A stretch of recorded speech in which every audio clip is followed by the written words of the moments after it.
How to post anonymously on Facebook group as a member.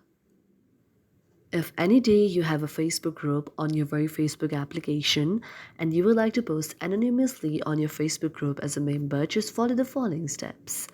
For this, first of all, you have to launch the very Facebook application on your mobile device. After you launch the very Facebook application on your mobile device, you have to go to your profile like icon. And after you tap on the profile like icon, now you have to tap on the option of the groups like this. After you tap on the groups icon like this, now you can go to the option of your groups by tapping on that.